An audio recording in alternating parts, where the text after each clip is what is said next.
Estás a punto de escuchar Generaciones en Red, un podcast del Colegio Oficial de Ingenieros de Telecomunicación.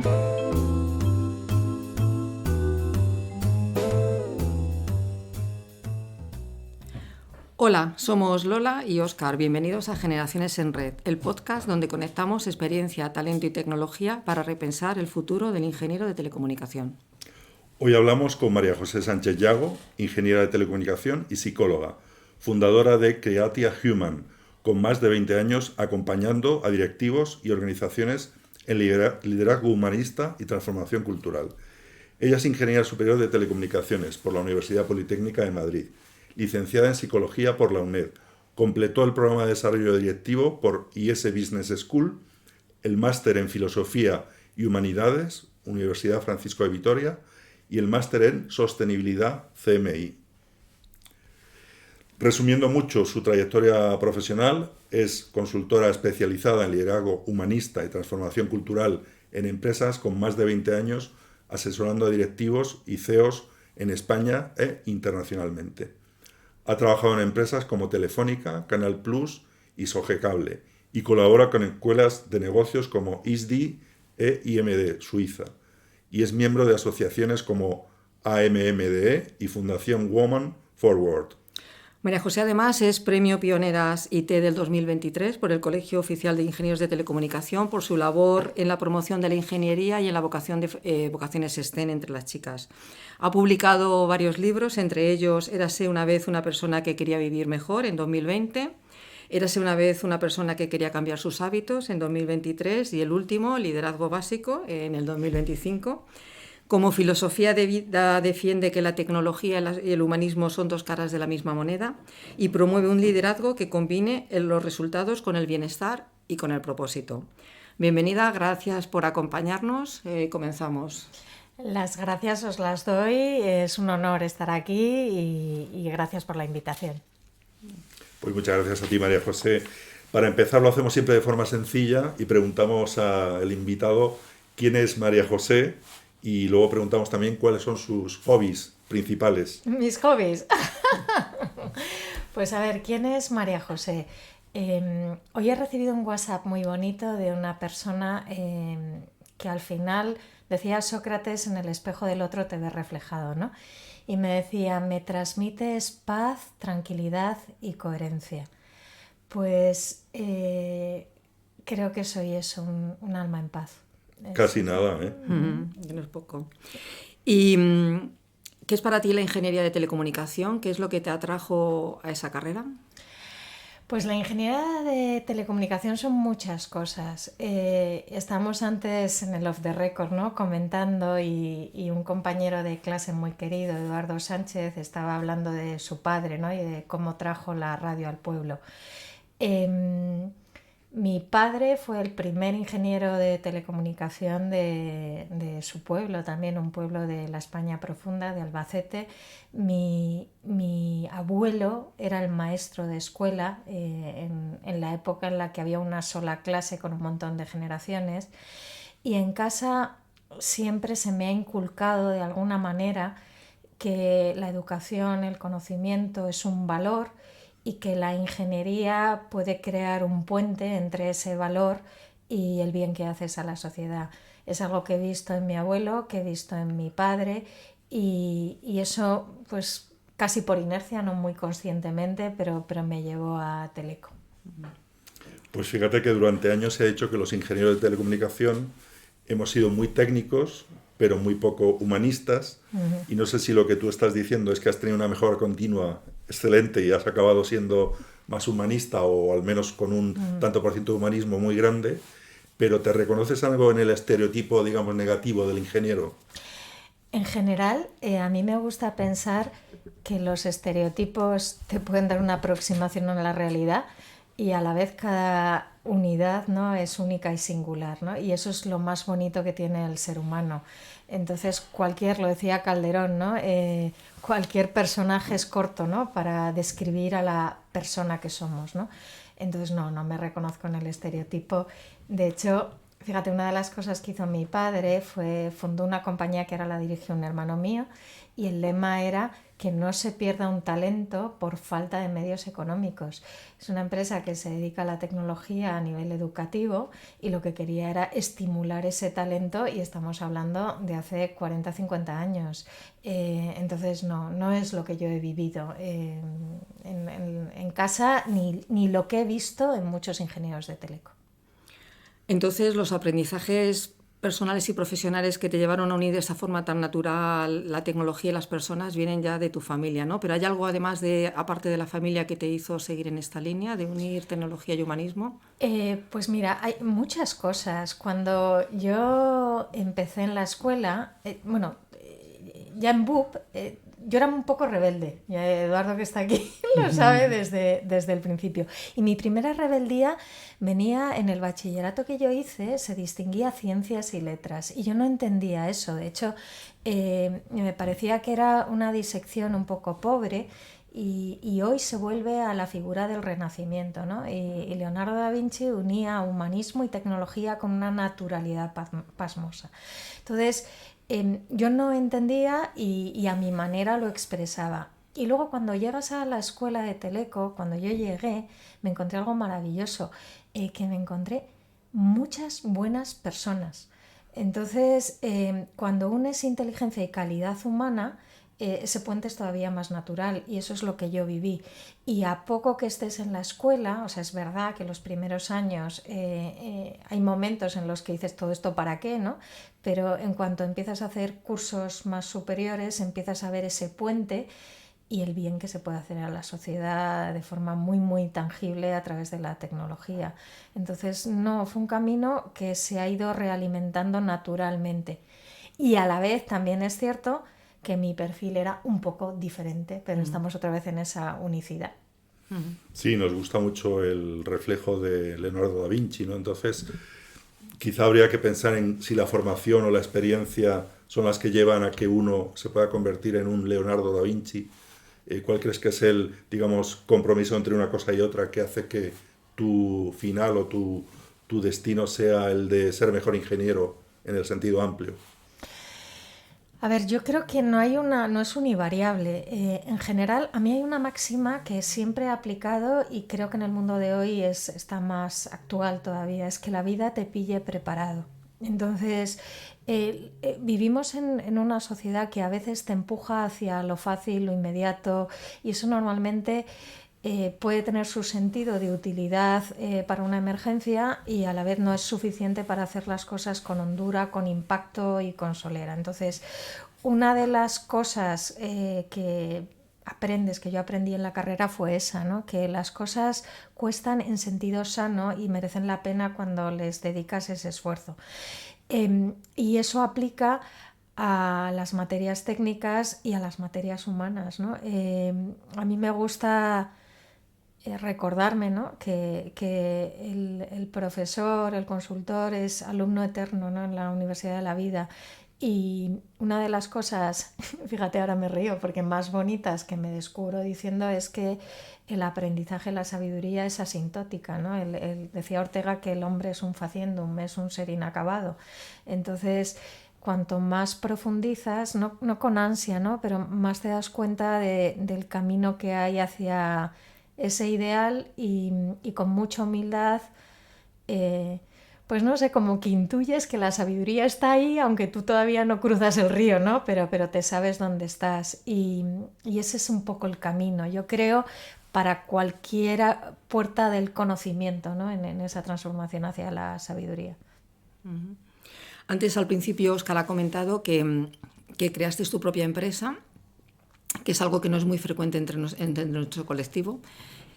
Antes de cuando creaste la empresa, ¿en qué momento profesional te encontrabas y qué fue lo que te hizo dar ese salto que a los que estamos amparados por la empresa privada nos da un poco de vértigo, ¿no? Es una pregunta muy interesante, porque de hecho ahora no solo fundé una empresa, ahora luego te cuento, pero tengo un microholding, me he dado cuenta, digo, así como casi sin darme cuenta. A ver, como os he dicho antes, yo sí notaba que yo tenía un perfil muy inquieto, o sea, yo siempre he tenido una inquietud sana lo llamaba rebeldía amable, por cambiar las cosas. Por ejemplo, no entendía por qué en la escuela de Teleco no funcionaban las cabinas telefónicas. Digo, no puede ser, ¿sabes? O sea, esto es inmonté. Creo que fui subdelegada de escuela, ¿no? en un momento determinado, creamos el equipo de Futbito, o sea, hicimos un montón de cosas distintas que no existían por aquel entonces y que supusieron un salto. Y una de las asignaturas con las que yo más me divertí, que no era tan habitual, fue sociología. Y ya el profesor ya ha fallecido, pero recuerdo que tuvo un detalle muy bueno conmigo y cuando le hablé digo, mira, yo no me quiero quedar con el easy, ¿no? Esa ha sido una máxima en la vida. Y entonces yo en cuarto, en quinto de Teleco me matriculé como hobby, me preguntabas por los hobbies. Para mí uno de mis hobbies es mi conversación interior, es nutrir un espacio dentro para hablar conmigo misma, ¿no? Y ahí en esa conversación interior pues yo tenía curiosidad por indagar en la psicología. Entonces se lo comenté y me dijo, venga, vete adelante, ¿no? Y entonces, ¿qué pasó? Que seguí un poco primero el camino natural, porque empecé con una beca en quintos. Por aquel entonces empezábamos a trabajar casi todos bastante. Hablabas antes de Retevisión, yo empecé en Telefónica en quinto con una beca.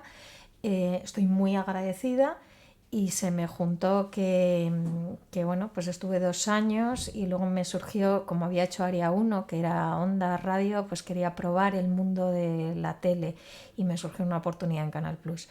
Se me juntó, me lo pasé muy bien. También yo creo que donde llegaba revolucionaba un poco y solo tengo buenas palabras, pero ahí se me juntó que acabé psicología, hice el programa de dirección en el IES y quise cambiar todo, o sea, me fueron ascendiendo. Pero yo veía algo bueno, le hice un plan estratégico a mi jefe de 30 páginas y se lo planté encima. Entonces, que yo era un poco, es la ignorancia sabia y a la vez, claro, no era realista eso. Entonces, cuando me di cuenta que no podía cambiar la gran empresa, me dije, no me quiero quedar con el easy. Y entonces empecé a hablar, se me había abierto todo el mundo del liderazgo con un profesor del IES, Santiago Álvarez de Mon, que es mi padre profesional, y en una conversación, un día en una convención de directivos, yo estaba en los 100 primeros, estaba en el escenario el presidente del grupo y yo me pregunté, ¿y yo qué hago aquí? Yo quiero contribuir de otra manera. Y entonces pues organicé mis salidas, se portaron como unos caballeros, solo tengo palabras de agradecimiento y de cariño. Y el 1 de enero pues salí después de 3 meses de dejar las cosas y no tenía la idea, que hoy en día muy clara, de decir voy a emprender.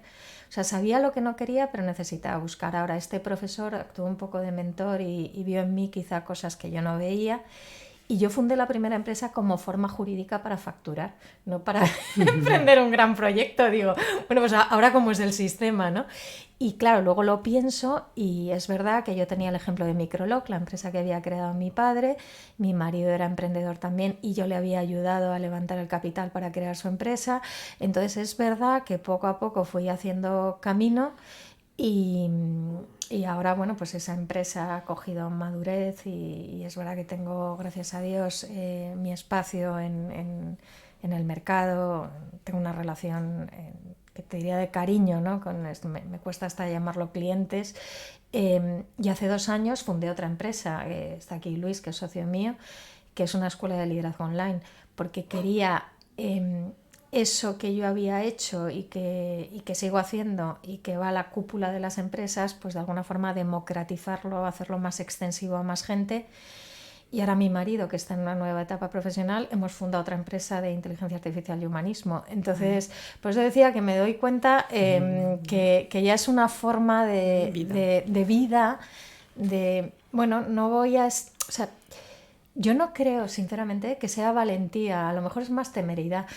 Yo me he fiado mucho siempre de mi intuición. O sea, yo creo que, hoy lo comentaba, el otro día escuché a una persona muy sabia decir que la intuición es como si tuvieras un lago de agua, cuando está tranquilo, por eso lo de la paz, ves el fondo y ves lo que de verdad te va a hacer feliz, lo que quieres hacer, aunque no tengas muchas de las respuestas. Y cuando le metemos un poco el ruido de esas etiquetas, esas expectativas, ese miedo, pues no vemos con claridad. y quizá lo que yo he visto es con mucha claridad el que no, y entonces la vida me ha ido mostrando el que sí. Y no sé si me he enrollado mucho, ¿eh? No, en absoluto. Respuesta. En absoluto. Lo que pasa es que lo que dices crea curiosidad en el sentido de que una empresa que dura 20 años, que ya tiene 20 años, Creatia Human, a mí se me ocurre preguntar, ¿pero esas empresas tienen plan de negocio? ¿Esas empresas, en ese propósito, cómo ha ido cambiando, ¿no?, el propósito de esa empresa en función del tiempo? Porque al final son temas que un ingeniero no tiene aquilatados. Es muy buena pregunta y además corresponde mucho con el otro día que me cayó además fenomenal. Me conocí no sé si es el presidente o el director general de la Asociación de Microempresas, que son el 93% del tejido empresarial. Y claro, porque hasta 2 millones de euros eres microempresa. Y entonces, claro, yo me quedé... O sea, yo con las grandes compañías hacemos un plan de negocio, con mi marido lo hemos hecho, o sea, un plan estratégico se puede hacer. Y a la vez, yo creo que ese sentido de dirección hay que hacerlo, y luego hay algo que yo creo que eso me empapé de mi padre, es haz las cosas muy bien, hazlas con sentido, es decir, que aporten valor, y la vida un poco va contestando que sí, que no.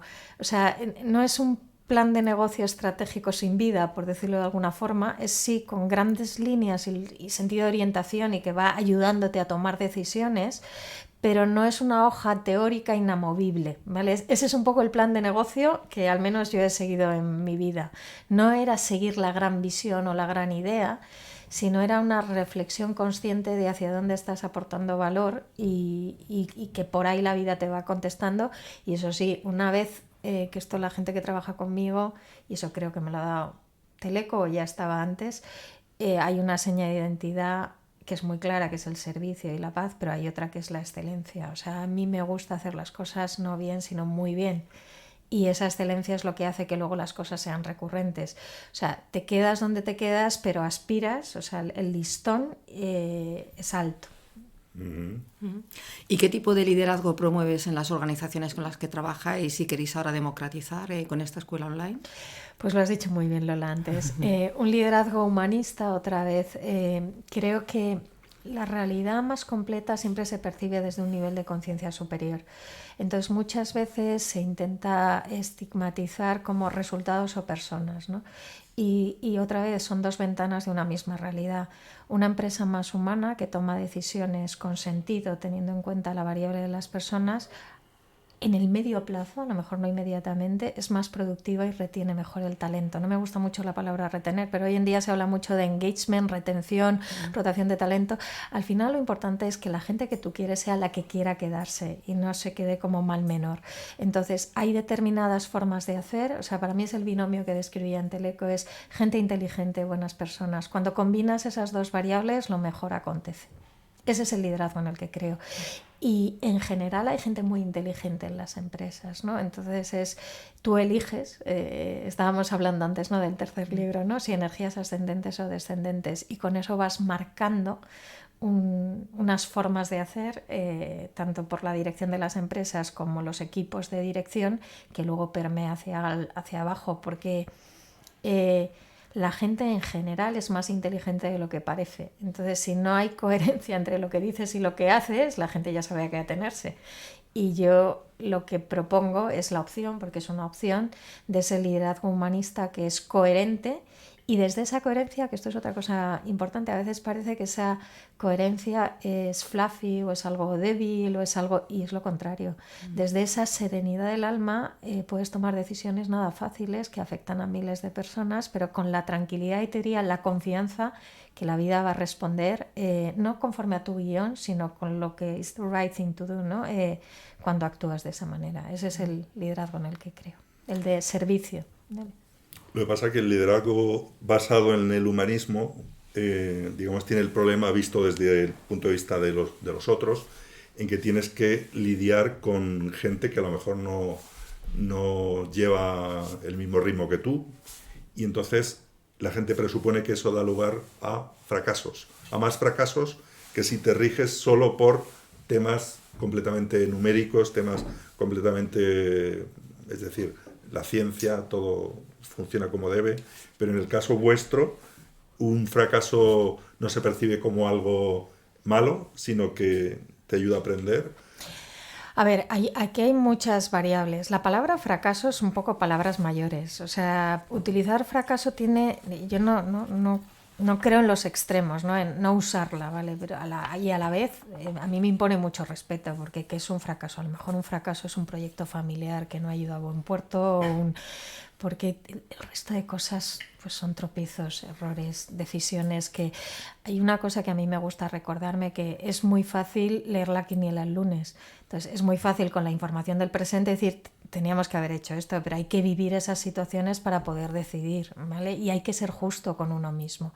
Entonces, efectivamente, o sea, lo importante en la vida no es lo que te pasa, sino cómo lo vives, cómo lo trasciendes, cómo aprendes, cómo creces y cómo eso te puede fortalecer si eliges vivirlo de determinada manera. Por eso el liderazgo humanista es fortaleza, porque si eliges vivirlo desde el aprendizaje, te haces más fuerte y a lo mejor no es lo que tocaba ahora, sin embargo es algo más potente que está por venir. Uh-huh. Y en relación... Uy, perdón. Estoy hoy un poco. En relación con el liderazgo también se habla mucho de diversidad y equipos diversos. Se habla de diversidad de género, diversidad cultural. Sin embargo, parece que del edadismo y del dividendo de la edad no se habla tanto. Parece que da como miedo reconocer que te encuentras en ese momento de la vida, ¿no? ¿Por qué crees que cuesta tanto hablar del edadismo y del dividendo de la edad? A ver, a mí no me importa que no se hable, lo que quizá es más relevante es que se valore. Yo hoy le decía a una persona que va a cumplir 57 años, que está en una empresa del IBEX, desayuno con ella y encima era mujer, ¿no? Y me decía, yo tengo ganas de más cosas. Dice, yo tengo ganas de más cosas. Y lo primero que he hecho en mi organización es decirlo, porque efectivamente, como bien decías, Lola, hay quien presupone que, bueno, pues esta persona ya ha cumplido su etapa vital, 50 y pico años, pues igual ya no quiere más, ¿no? Y es de lo primero que se ha encargado de decirlo. Entonces yo le he dicho, y es cierto, digo, yo te ficharía para mi empresa. ¿Por qué? Está aquí Luis de mi equipo, Luis tiene 60 años. Cuando una persona combina experiencia vital con las ganas de la juventud, se pueden hacer maravillas. Y eso es lo que aporta una persona en esta etapa de la vida, ¿vale? Cada uno, entonces... se puede llegar al cielo con ahora, para mí, diría no quiero decir que la edad sea irrelevante, o sea, lo que quiero decir es lo importante es esa experiencia que para mí merece respeto y la pongo en valor, y también merece mucho respeto esa actitud que no es que tengas más ganas, o sea, menos ganas, es que tienes más ganas que todavía la juventud, porque las tienes con conocimiento de causa, ¿no? Uh-huh. Y esa combinación es una maravilla.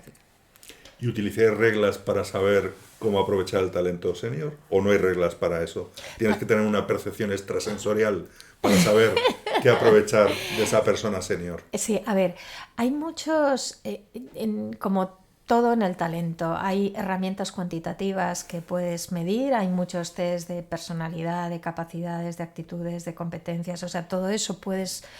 tener una primera ventana sin saber la edad de la persona y medir ciertas cosas, y a la vez para mí eso lo complementaría siempre, no hay nada como una conversación.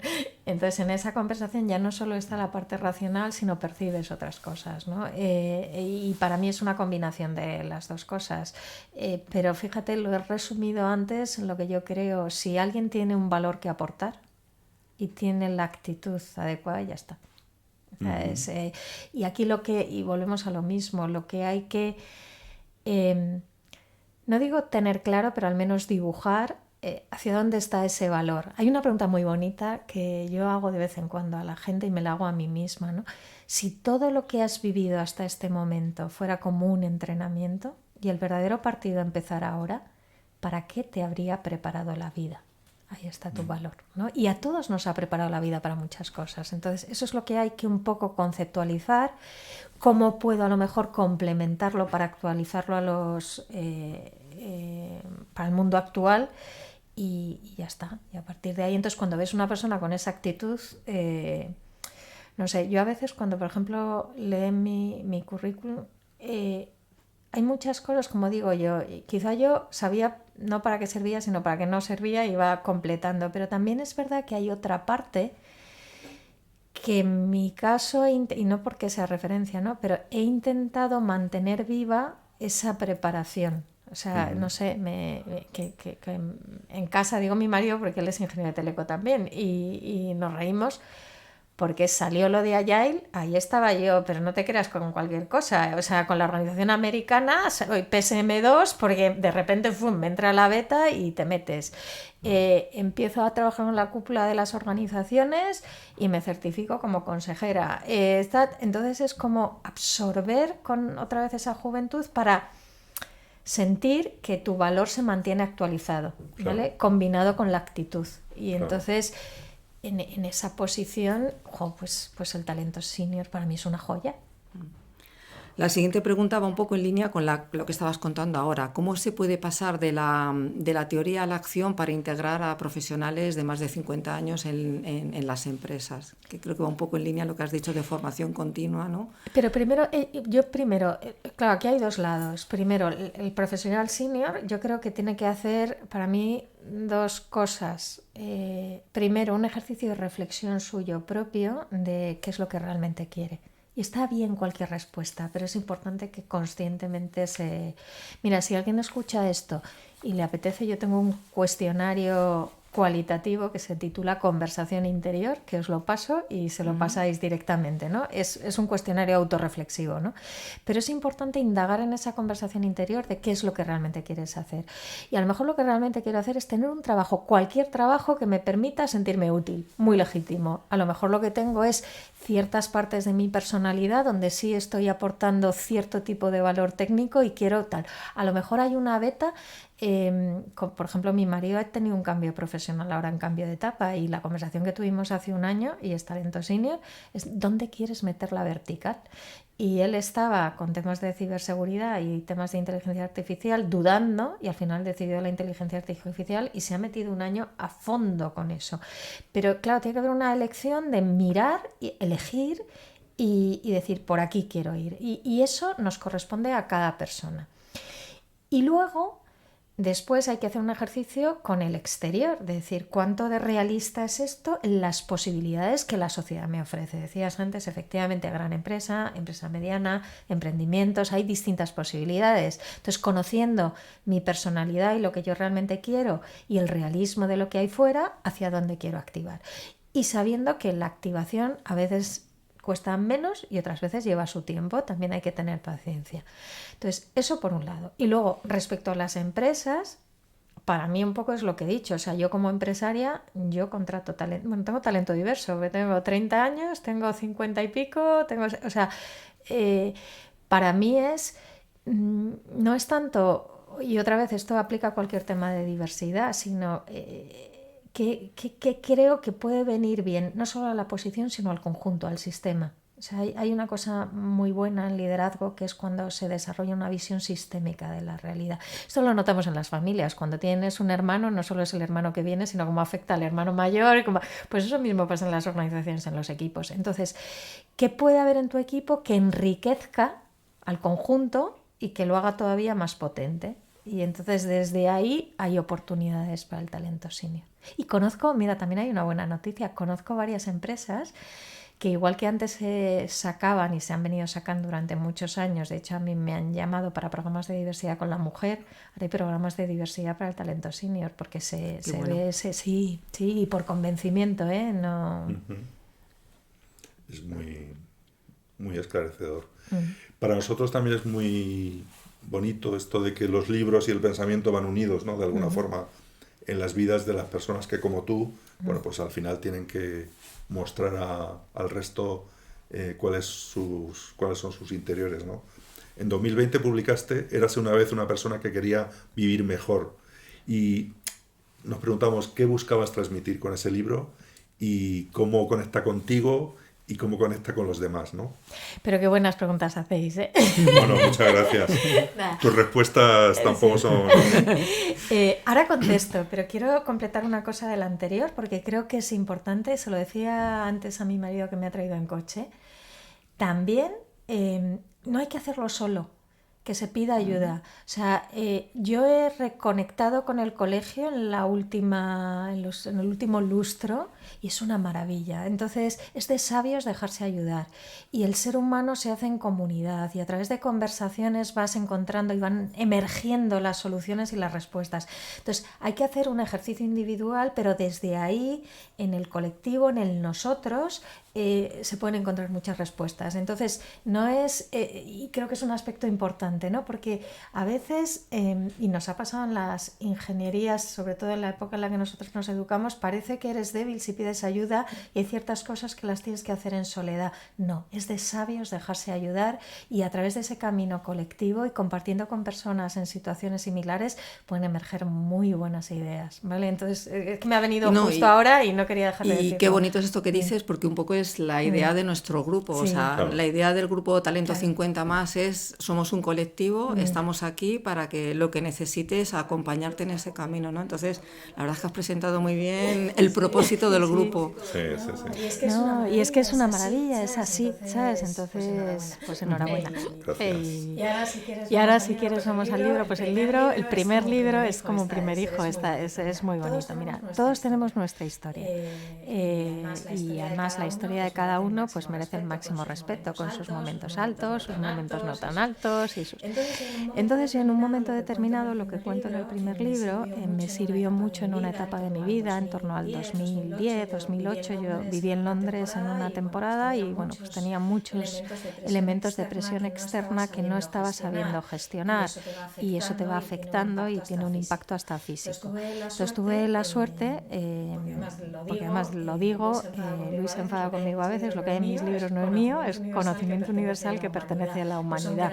No son grandes ideas, yo lo que he hecho es masticarlas y presentarlas de forma fácil, ¿vale? Al servicio de otras personas. Entonces lo que hay en ese libro a mí me ayudó mucho. Entonces, ¿qué estuve haciendo durante mucho tiempo? Yo a lo mejor daba clases de liderazgo en una empresa del IBEX, de delegación, trabajo en equipo, lo que fuere, y integraba parte de ese conocimiento en la formación que estábamos haciendo. Y entonces me daba cuenta que de lo que más impacto había tenido era eso, porque al final va a la base de la persona. Y me preguntaban al salir, dice, ¿y esto dónde lo puedo leer? Digo, mira, pues te acabo de compartir lo que yo he masticado, pero no, te puedo dar mis fuentes, pero no sé dónde exactamente decirte. Y entonces hasta que llegó el 2019 y dije, creo que llega el momento de escribirlo. Y entonces tuve un momento de, que esto sí creo que está ligado con el liderazgo, lo que dicen de la energía femenina, de pudor. Dije, pero ¿quién soy yo para escribir estas cosas? Y tampoco voy a meter más ruido con la de libros que hay escritos y para qué voy a... Y estoy a punto. Y ahí, en ese momento, yo creo en Dios y entonces, bueno, pues a través de una conversación con él profunda, dice, déjate de tonterías, básicamente me dijo, esto puede ayudar a la gente. O sea, es decir, quítate, esto es como cuando un instrumento no está afinado, yo creo que ahí hay cierto ego que se manifiesta de otra manera y dices, fuera, si lo que tienes es miedo, quita y empieza a escribir. Y entonces empecé a escribir en un retiro, de hecho, y empezó a fluir. Y luego tuve una carga de trabajo importante porque, claro, tengo 4 hijos, un trabajo muy demandante, no me era sencillo. Y el libro se quedó al 60% más o menos, estamos hablando de noviembre del 2019. Y claro, luego llegó la pandemia. Y cuando llegó la pandemia, yo por primera vez en 20 años empezaron a cancelarme cosas por todo el mundo y nunca había tenido, que eso se dice pronto, un mes de facturación cero. Nunca. Y dije, vaya, ¿qué me está diciendo la vida? Y entonces, claro, escribe. Y cogí y acabé el libro. Y además acabé el libro, lo disfruté, me reí muchísimo con él. El libro está plagado de ejemplos porque, claro, me iba al profesional, al directivo, al hermano, al hijo. Mis hijos lo leían y me decían, mamá, hay un capítulo en el primer libro que se llama Amo a los escépticos. Siempre los he amado porque Os hablaba antes de la excelencia, el escéptico te ayuda a sacar tu mejor versión porque es muy demandante y en general los ingenieros de teleco son muy escépticos, son muy cañeros, son muy... Y entonces mi hija me decía, mamá, ¿para qué escribes un libro de esos? Porque si alguien está mal, no lo va a leer y si está bien, no lo necesita. Dice, no tiene sentido. Claro. Y digo, pues quizá tengas razón y a la vez a lo mejor hay alguno que... Y entonces así nació el primer libro con mucha naturalidad. Y luego lo que es la vida, porque...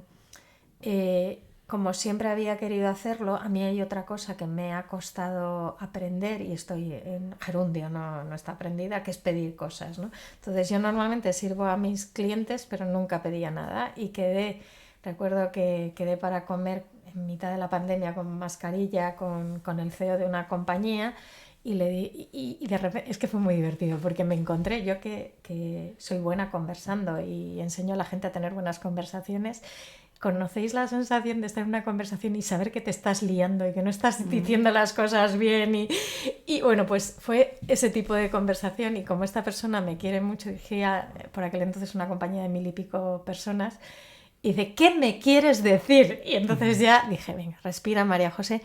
Digo, que he escrito un libro y me encantaría que lo des como regalo de Navidad de tu empresa. Porque me había regalado a mí libros otras veces y sabía que era una buena práctica. Y entonces me dijo, con mucho sentido común, dice, déjame leer el manuscrito y te digo si tiene sentido. Se lo pasé en PDF sin editar todavía con editorial ni nada. Se lo leí, esto fue un viernes, se lo leyó el sábado y me llamó el sábado por la noche y me dijo, sí. Y dije, Dios, ¿ves cómo tenías razón? Entonces, claro, el primer libro salió con un encargo de 1500 ejemplares ya directamente, con lo cual fue ya viento a favor y para mí fue una señal de por aquí. Y entonces es cuando empezó a nacer esa faceta divulgadora. Cogiste el gustillo a escribir libros, ¿no? Porque 3 años después, el segundo libro, como eres una vez una persona que quería cambiar sus hábitos. No te vamos a pedir que nos hagas spoilers, si al final consiguió cambiar los hábitos o no, pero cómo se puede trabajar eso que queremos todo, que es cambiar nuestros hábitos. A ver, el segundo libro es un spin-off del primero, porque cuando escribí el primero en verano, me dejé el tiempo de reposar y luego intenté contar el segundo libro en un capítulo del primero y claro, no era viable. Entonces decidí quitarlo, dejar el primero y reposar un poco ese conocimiento. Entonces van encadenados aunque son autocontenidos. Y volvemos a lo mismo, cualquier cambio de hábito empieza con un cambio de mentalidad, o sea, hay que entrenar, hay algo que no se nos enseña y ahora estoy con colegios trabajando esto, que es la potencia de nuestra conversación interior y de los pensamientos que tenemos. Entonces parece que podemos entrenar el músculo de ir al gimnasio y no nos damos cuenta que también podemos entrenar el músculo mental. Entonces si el primer libro te enseña a entrenar el músculo mental, el segundo te ayuda a cómo consolidar eso a través de, se habla mucho de las emociones son experiencias que se graban en el cuerpo. Entonces, cómo combinar eso como continuación con la constancia adecuada. Y ese es un poco el segundo libro. Y la verdad es que muy bien. Ahora, el segundo, claro, te exigirá al gimnasio de todos los días. Y ahí hemos sacado audioseries también en plataformas digitales y bueno, tiene su historia. Entonces así nació el segundo. El tercero pudo nacer de los 2 primeros, pero resulta que el tercero se llama Liderazgo Básico, que es como romper, dice, en vez de un spin-off fue me voy totalmente a no sé dónde, que tú nos contarás. ¿Por qué cambiaste el paso? El paso, pues mira, y está otra vez muy bien pillado, porque hoy me decía una persona, pero esto es una saga, sí, porque yo érase una vez una persona que quería perdonar, érase una vez una persona que quería sonreír más, o sea, yo voy viendo que ahí hay filón, ¿no?, en esa saga. Pues mira, te digo cómo nació. Tuve la suerte de estar encerrada en Oxford en un retiro con líderes de todo el mundo, unas 30, 40 personas de distintos países, o sea, de todo el mundo, interesantísimo. Y al acabar ahí se empezó a hablar del concepto ascendente-descendente. Y claro, ese tipo de retiros están enmarcados en qué necesita la sociedad de hoy en día, ¿no?, de gente con poder y con impacto. Y entonces me di cuenta que lo que necesita la sociedad es volver a los básicos. a los básicos de la primera pregunta que me habéis hecho: ¿quién soy? ¿Qué es lo que me caracteriza como persona? ¿Dónde me reconozco y dónde no me reconozco? Entonces, en temas de liderazgo hay mucho escrito y a la vez hay mucho que se va a lo mental y a modelos muy complicados, y creo que para mí es una llamada al final las cosas quizás son más sencillas de lo que las planteamos, y cuando vuelves a reconocerte, y es verdad que hay mucha valentía en el libro porque utilizo palabras poco convencionales para ese tipo de literatura, pero en las que creo profundamente, quizá complementadas. La verdad es que eso me vino, otra vez yo creo que me lo sopló Dios, cuando hablaba de la paz y del amor. De repente, claro, después de haber estudiado tanta filosofía, de repente entendí que la paz era Parménides y que el amor, el movimiento, era Heráclito. Y cuando los vi complementándose, dije, esto es lo que me han intentado explicar durante tantos años, porque es que cuando uno escribe, profundiza en la propia conversación de una forma experiencial. Uh-huh. Y entonces así nació el tercer libro, que tiene un apartado que resume el primero, porque el primero es un trocito de quién soy, pero no es la... Entonces sí, el tercer libro fluyó solo. O sea, me iba... Hubo un momento también inicial en el que quise, pero ya tenía aprendizajes previos con los otros libros, ser como demasiado ambiciosa, y entonces quería llevar eso a un comité de dirección, a un equipo. Luego me di cuenta, no, céntrate en la persona, que es donde... Y ya igual hay un liderazgo básico colectivo, en equipo, lo que sea, en un futuro. Y entonces ya una vez que encontré ese punto...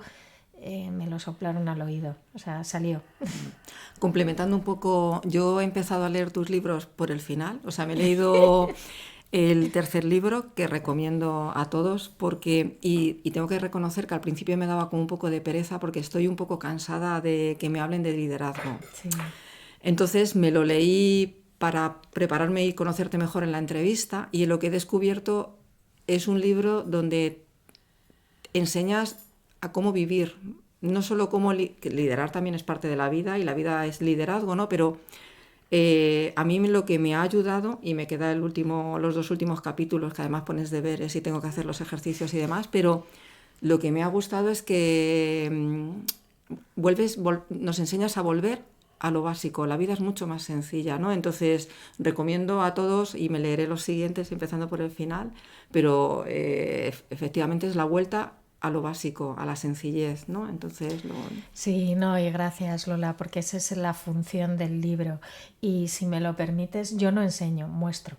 Vale, o sea, ofrezco un camino. De hecho, los libros tienen un capítulo inicial, invitación, porque precisamente por ese respeto a la libertad de cada uno, y a la vez, pues por aquí, lo que yo he experimentado y he visto a mucha gente experimentar,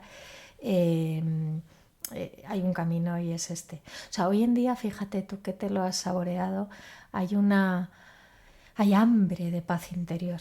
Lo que pasa es que lo buscamos fuera sin darnos cuenta que está dentro. Entonces hay que un poco quitar capas y volver a encontrar, y a partir de ahí ese es el elixir que te permite casi todo. ¿Sabes? Te permite sonreír, estar sereno en la tormenta, tomar decisiones valientes, equivocarte, decíamos antes, tropezar, reírte de ti mismo.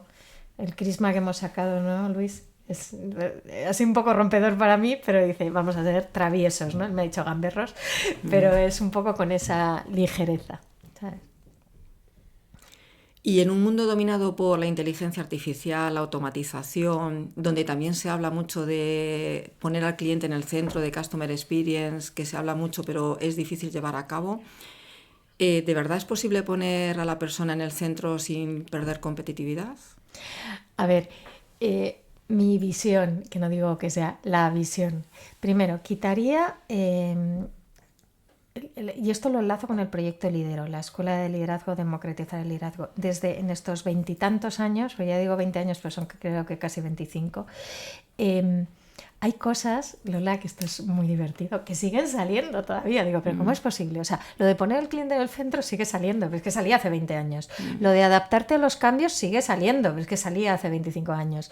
Lo de los silos sigue saliendo, ¿vale? Y todavía hay organizaciones, vamos, la gran mayoría de las organizaciones están gestionando y con temas de estos. Entonces,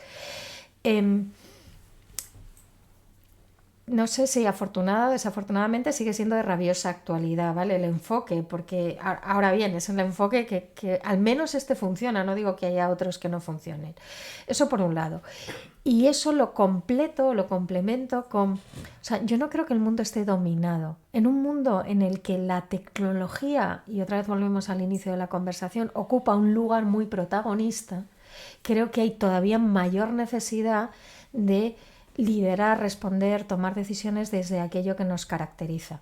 Estoy ahora con el 4º libro, que lo estoy escribiendo con 2 personas más, y tiene que ver con IA y humanismo. Entonces, la IA no es que esté dominando el mundo, para mí es un catalizador del mundo que viene, está reconfigurando la sociedad a un nivel muy extremo. Entonces, por la cuenta que nos trae, ya nos vale ejercer este tipo de liderazgo para convivir con ella. Ese sería un poquito el mensaje. Y ahora, el hacerlo, creo que no solo es una oportunidad, sino es casi un imperativo. Lo que pasa es que mucha gente piensa que desde el diseño se podría hacer, o sea, desde el diseño humanista en relación con la IA se podría lograr lo que tú estás diciendo, pero hay gente que piensa que eso es imposible, porque los que la diseñan no tienen la concepción humanista. Bueno, efectivamente hay 2 tendencias y debajo hay una visión antropológica. Para mí es que esto es muy profundo, pero como yo lo veo es, en la sociedad actual hay una tendencia relativista que existió siempre, que todo depende de la situación, el momento, etcétera, etcétera. Si eso es así, pues una IA dependerá, hay quien dice que dependerá de quien la programe, y creo que se quedan cortos, porque una de las cosas maravillosas que tiene la IA es que se entrena a sí misma, entonces trasciende quizá la limitación y el paradigma ¿sabes?, del que la prepara. Y luego, frente a ellos, y aquí es donde hablo del Renacimiento, pues están los que, y yo me sitúo ahí, creen que hay valores universales que nos tocan a todos y que nos superan. Si te vas otra vez a los clásicos, es la caverna de Platón o la realidad esencial de Aristóteles. Entonces, para mí una IA verdaderamente inteligente, verdaderamente evolucionada, entrará en contacto con esos valores universales. Entonces, y ahí es donde, más allá del transitorio, y ahí es donde tenemos la gran oportunidad. ¿Cuánto durará esa ventana temporal para que se decante un...? Pues eso está por contestar. Entonces, creo que el momento desde ese punto de vista es fascinante. Y no debemos perder el paso en que el ingeniero de telecomunicación aporte, digamos, también esa... No solo eso, es que es la gran oportunidad. Y otra vez volvemos al principio. O sea, una cosa que desde mi óptica, y creo que se mantiene, caracteriza al ingeniero de telecomunicación, es inteligencia y ser buena persona. Si muchas veces se nos ha tildado de que nos cuesta la exposición en los medios, que nos cuesta tener conversaciones, que se nos cuesta relacionarnos, que nos cuesta... Bien, pues todo eso está en quizá las tareas que nos convendría mejorar, ¿vale? Pero vamos a ver lo que ya tenemos. En general, en media, hay muy buena gente, mucha gente que por defecto vive el propósito y vive ciertos valores humanistas. Pues entonces es que es la conjunción perfecta, vamos a apoyarnos en eso y ese expertise tecnológico para aportar, si siempre ha sido necesario, creo que hoy en día más que nunca, ¿no? Una corriente que puede crear un movimiento que qué duda cabe que va a tener un impacto en el mundo que se configure, pero diría en los próximos 5 años, no me iría más lejos. ¿Y qué oportunidades puede abrir el humanismo a los futuros ingenieros de telecomunicación? Pues precisamente por este motivo creo que todas. Mira, los equipos de las grandes tecnológicas se nutren de psicólogos, filósofos, humanistas. Entonces, un ingeniero de teleco que tenga una base humanista sólida tiene una visión más completa de la realidad. Por tanto, podrá desempeñar roles desde una perspectiva mucho más eficaz y productiva en cualquier compañía. Entonces te hace mucho más redondo. ¿Y la transición verde lo ves como un ingrediente del humanismo? ¿O en realidad, como la Tierra es nuestro planeta, es lo básico, mucho más que el humanismo incluso? ¿Cómo A ver, cuando en el tercer libro, que doy una pincelada, porque evidentemente no me meto ahí, aunque fíjate lo que es la vida, porque el otro día se me acercó una persona que se dedica a la reconfiguración de espacios naturales a gran escala, ¿no? Pero cuando hablamos de energías ascendentes y energías descendentes, una de las cosas que pongo encima de la mesa es que cuando hablamos a nivel planeta, energía ascendente es todo lo que ayuda a cuidar este sitio donde vivimos y energía descendente es lo que no, ¿vale? Por resumirlo muy sencillo. Entonces, creo que si tú miras el globo terráqueo con perspectiva, parece bastante evidente, los datos apuntan a eso, a que que hay que revertir la tendencia de lo que estamos cuidando y no cuidando. La transición energética es un tema de rabiosa actualidad, porque creo que una de las grandes dificultades es que no cambia el paradigma, es decir, no creo, y yo no soy una experta, pero sí he trabajado con varias empresas de grandes players de energía, que una de las grandes dificultades es que no hay una respuesta única, no es que se va a sustituir el patrón actual por una sola tecnología, sino que hay varias, porque claro, no es lo mismo el combustible de un avión que el de un coche, etcétera, etcétera. Entonces la transición conlleva un cambio de mercado en sentido amplio. Y creo que se ha producido un movimiento de es algo que estaría bien, es algo que o lo hacemos o nos quedamos fuera ahora lo que está un poco encima de la mesa es el timing, ¿no? Porque precisamente como no hay claridad en esa reconfiguración pero precisamente creo que ahí es donde la altura directiva, o al menos eso espero yo, ¿no? Pero solo hay que mirar a todas las empresas en España y globalmente, cómo han pegado un giro espectacular al respecto. Gracias a Dios, afortunadamente. ¿Y cómo deberían prepararse las empresas en un escenario donde convivan profesionales senior, junior y la inteligencia artificial? Yo creo que esto que voy a decir aplica no solo a estos tres ingredientes, pero es que es en general. Yo creo que lo que hay que tener siempre muy claro es el marco ético de los valores en los que convives.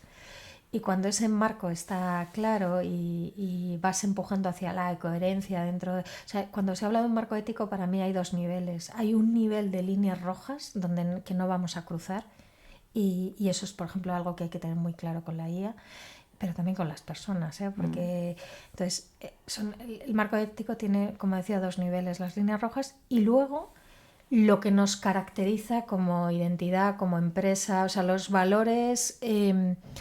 que nos definen y hacen que seamos lo que somos, ¿no? Pero no tanto líneas rojas, sino yo os hablaba antes, por ejemplo, de la excelencia en las formas de hacer de mi propia empresa, pues aspiramos a esa excelencia en cualquier cosa que hacemos, ¿no?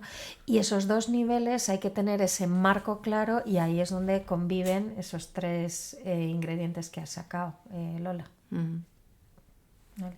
Cuando hay un marco de referencia es mucho más fácil la convivencia y el multiplicar valor. Y cuando no lo hay, pues las comunidades a veces se convierten en resta en lugar de multiplicar. Sí. No sumar, multiplicar. ¿No?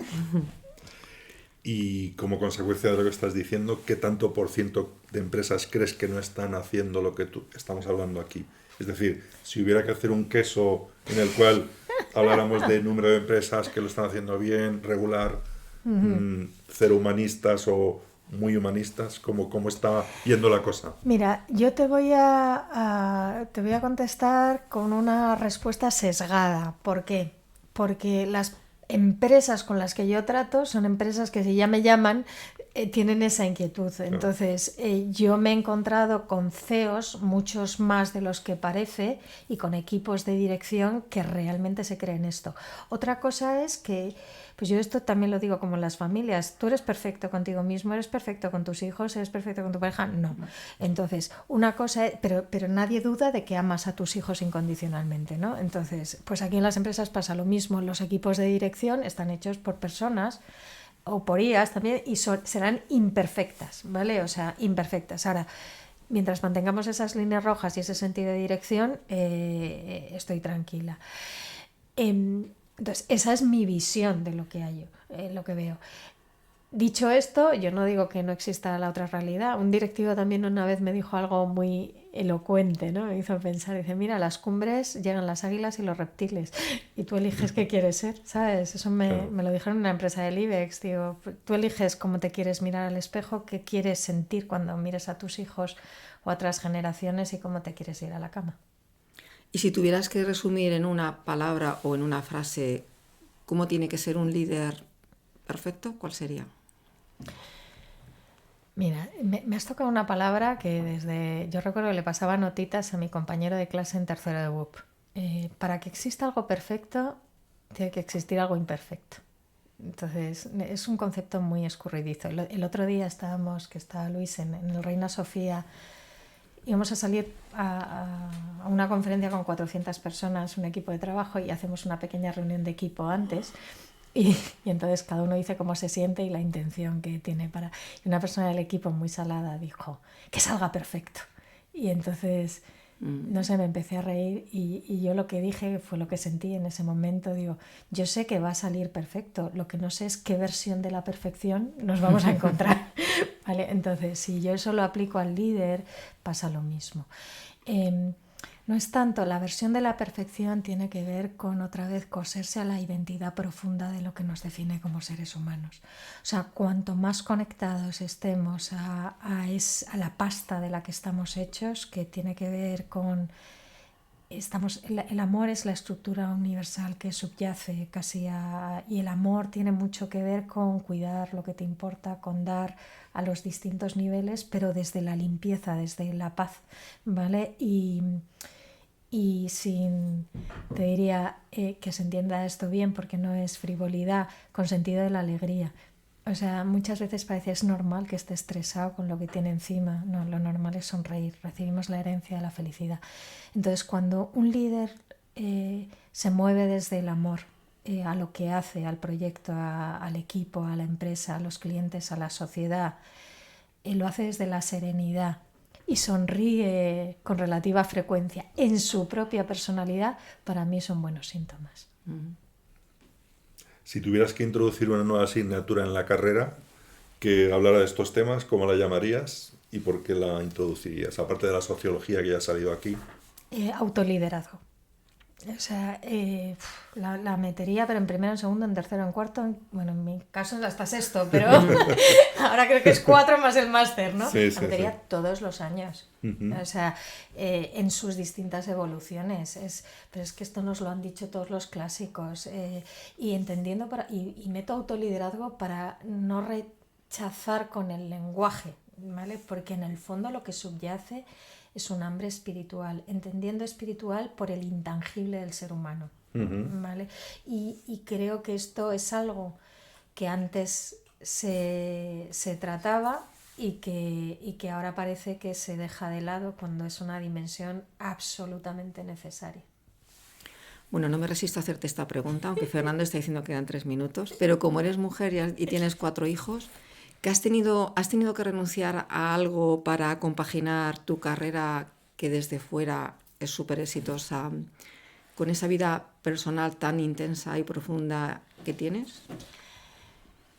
Renunciar a un montón de cosas, pero toda la vida, desde que me casé con mi marido, renuncié al resto de parejas de la humanidad y estoy felizmente casada, ¿no? O sea, la vida es una elección constante y cuando eliges una cosa, no eliges otras, ¿no?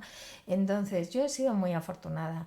Quizá lo que ahora mirando con perspectiva y firmo en mi biografía, quizá al revés. O sea, yo creo que a mí me cuesta decir que no a mí misma. Entonces, pues yo mis 2, mi hijo tercero y la cuarta, han nacido ya en mi época de empresaria. Entonces yo me cogía un avión a Londres vivía en Londres y no sé cuántas veces estaba en Madrid, pero me iba con mi mochilita y contrataba a una estudiante de enfermería porque mientras yo estaba trabajando, luego en los descansos, que decir que haces lo imposible por integrarlo todo. Entonces, lo que la María José de ahora le diría a la antigua, porque creo que un 5.º hijo en la naturaleza ya no puedo, ¿sabes?, tener, es tómatelo con un poco más de calma.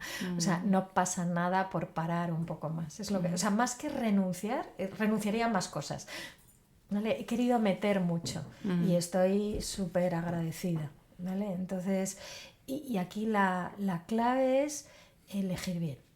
Y con lo que elijas, si está elegido otra vez desde esa autenticidad, pues quítate clichés externos y bienvenido sea.